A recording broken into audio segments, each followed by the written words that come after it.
Hello everyone, and welcome back to my second lesson on mixing colours. Last time there was a lot of good feedback from it, and a lot of people enjoyed the slightly different ideas on how to apply watercolour paint really.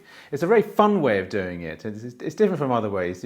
It's very immediate, and it seems a very quick way of doing it. And that's one of the reasons I like this way of painting. So this is the second session of this painting where we finish what we did last time, the apples I did last time, and then start some new apples and try and make it more realistic and more what we see. But I didn't want to make the first lesson like that really, because I just wanted you to start mixing colour correctly and placing it on the paper any old fashion really. So if you were to try and make it look real, that would make it a little bit more tricky really. So we're going to do the second lesson now, and it may be a little bit more tricky, but I think it's just going to refine the picture a little bit. So this is the apple that we painted last time, and as you can see it's quite a simple process, but the colours were lovely and that's the main thing. The next stage really is to apply a sort of refinement of it, and the way I think about painting really in watercolour painting is I imagine a pyramid. So it starts at the bottom flat, and then it works up to a point. So what I imagine is the base layer, the lowest layer of it, the flattest part of it, is this section here. So I've covered pretty much everything with a big brush, very confidently done. A really important layer. And then it works up to the pyramid. So the brushes get slightly finer, the detail gets finer, but you're not really covering too much. And in the end, the last part of it is just one or two touches in a small brush or the point of the brush. So you're not really trying to apply too much paint. You're just trying to refine it really, almost like a drawing. So we'll have a go at that. We'll have a look at this picture here again, and we'll try and make it look like an apple. Right, so here we have the apple from last time, and these are the colours here. So they're freshly mixed paint, so it's always good to mix the paint freshly, because then they're going to mix easier and they're just going to flow better. So it's quite important to mix them like that. So how do we get to the next stage? And it is about your aesthetics and what you think looks right, and you're not really trying to apply too much paint. You're trying to make as much of the underpainting work as possible. So this is just hinting at things over this. So as I say, I'm just going to imagine it now, what it looks like and what the apple looks like. So I'm going to imagine that it has, so I put a few colours down. So that's burnt umber, maybe a bit of raw umber. Remember to clean the brush every time you grab new paints. And then a bit of yellow, cadmium yellow. Raw sienna is a good colour for apples. And then I like Hooker's green. Let's go for a bit of Hooker's green. We'll put that down there. Right, so those are the basic colours we've got for the apple. Now, where do we start? We're imagining that there's a sort of darker area around here. So let's try and make it a greener area. Maybe add a little bit of cerulean blue to it, as it's the shadow side. So I'm just trying to hint at things really. So I'm not trying to totally destroy the background on it. I'm trying to keep the background fresh and changing the colours. So I'll go to a new patch here. So I'm going to put the yellow there, then I'm going to grab a bit of green and I'm going to mix them two together so they're not completely obliterated. And then, as you can see, place it onto the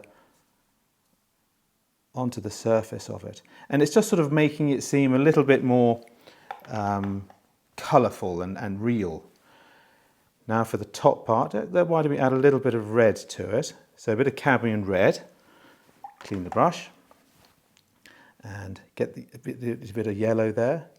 Clean the brush, or maybe not that time. And then we're going to place a little bit of colour on the top here, like that. So it just looks a little bit richer perhaps. Right, now for the very top of the apple, so we're going to do the core of the apple, and it's a little bit of burnt umber and a little bit of ultramarine blue, so that we get the very top of the apple. So we're going to get it there, just so it comes into So it looks like it's plummeting down. And then we add a single dark patch right here, just so it feels like there's a hole there.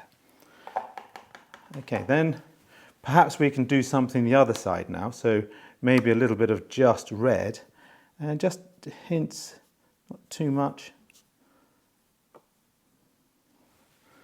There. And then the top of the apple again, we've still got to keep that highlight in. So there we go. That's the next, maybe soften those areas down there a bit. So that's the next part of the apple. So it feels like that little bit of dark bit was quite nicely put in. So it feels like it's going into the lights. There's a hole there. So when that's dry, then we'll put the last bit of detail in, which is the stalk of the apple.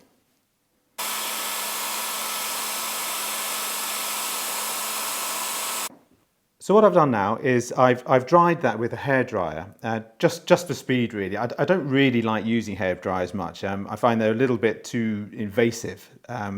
If I do use one, I make sure I use it on the lowest power settings. I don't want to go too hard at it because it will actually move the paint around on the paper in a way that I don't really like. So if you do use a hairdryer, use it gently. Don't overdo it and pull the hairdryer away from the painting. So the next stage of it is the finishing off stage of this painting, of this little apple. So we've done the base or the pyramid, which is the first layer, and now we've just completed the second layer, which is the middle part of the pyramid. And now we're trying to do the third layer, which is the final little details of the painting. And these details, I think, are so important because they somehow make the painting come together as a unit, rather than a sort of dysfunctional blobs. And it's amazing how the final details bring things together. So I've got a much smaller brush. So these are the two brushes. So that's this brush here is the one that I've used most of the time. And now I'm going to use this tiny brush just for the little bits and bobs of it. So what I'm going to do in exactly the same way is I'm going to get the two colours I like the most really. I like ultramarine blue. There, and I like burnt umber, so I'm going to use these two colours as the stalk colours.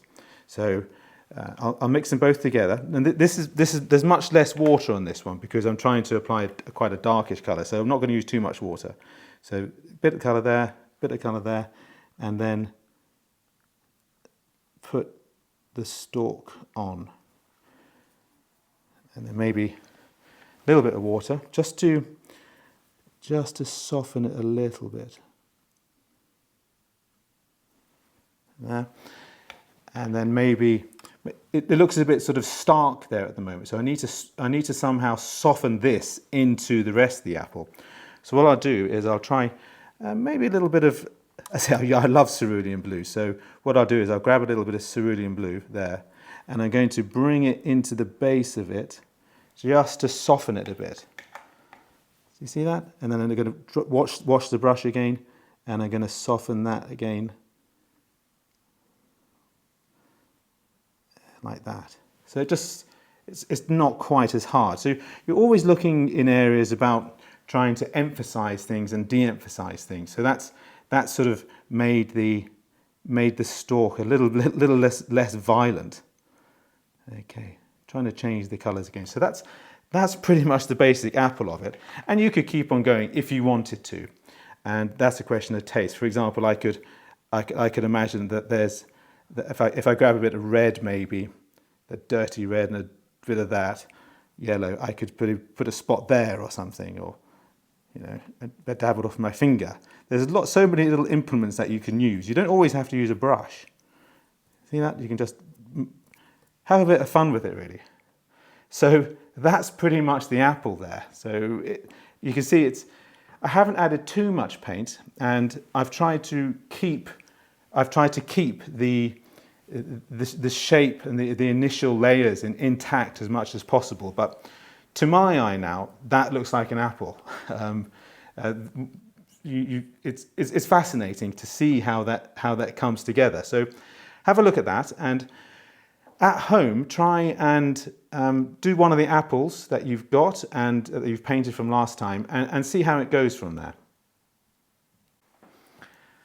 Okay, so there's the apple, and to me it really does look like an apple now. So from the first imaginary part of the painting to the second painting, and it's the second painting that is so wonderful about watercolour, how you can change something that was nice, but you couldn't really recognise what it was, and now it suddenly looks like an apple. So that's an amazing part of watercolour. One thing I thought I'd explain about watercolour as well, and how I view watercolour, and painting in general really, is that I paint as I see it on a knife edge. And this is one of the interesting parts of Impressionist watercolour, which is what this is. I'm an Impressionist watercolourist. What I think my watercolour can be explained as it's painting on a knife edge. So I paint on a knife edge, and it's quite difficult sometimes to keep to that knife edge. So the knife edge really is that if you go one side or the other side of the knife edge, it changes the style that you paint in. So if you go one side of it, you become more real and more photographic, and it becomes more detailed. So it starts to look like a photograph, and you lose that freshness that is so beautiful within watercolour. And if you go the other side of the knife edge, it becomes almost like a child's painted it. It's really amateurish, and it seems like, well, anyone could do that sort of thing. And so I'd like to keep it on that precarious knife edge, not too much detail, but enough detail to resolve the subject that I'm painting. And that's what that is. That's my aim, and that's my aesthetics on it. So I'm trying to paint along that knife edge to keep it impressionistic, to keep it lively, to keep it interesting and colourful, and slightly away from reality. So it's an interpretation of what life is really, and hopefully a little bit of a colourful interpretation too. I love the use of colour on it. So there we have it. That's the apple all done. What I'm thinking about doing now is a sort of maybe a weekly sort of lesson on painting objects and painting things, and seeing how I tackle each individual object, and some of them more complicated. So an apple is a relatively simple one to do, and there are other things that are a bit more complicated, and they also do stretch you. And what I want to teach you really is how to interpret, and it's the interpretation of things which is the interesting part. One of my other interests in watercolour is watercolour portrait painting, and I find that is absolutely fascinating, and it's intense, it's really intense, but the rewards from that are so fantastic. I've done various portraits in watercolour over the years of my family, and those are the most special pictures I have, really. So what I'm thinking about doing is some watercolour portraiture classes, and I like to paint portraits from life. So if you're interested in that, let me know, and we'll try and organise some sessions of learning and demonstrations as well. So maybe that's something that's going to come, but let me know your thoughts and see whether you write to me and see whether that's something that you like to see. Anyway, so this is the end of this second lesson, and I hope you try to understand it mostly, really. It's understanding these things which is what pushes you on. Not necessarily practice. Practice is helpful, but to understand what you're doing is the main force that pushes you forward in watercolour painting, not necessarily practice.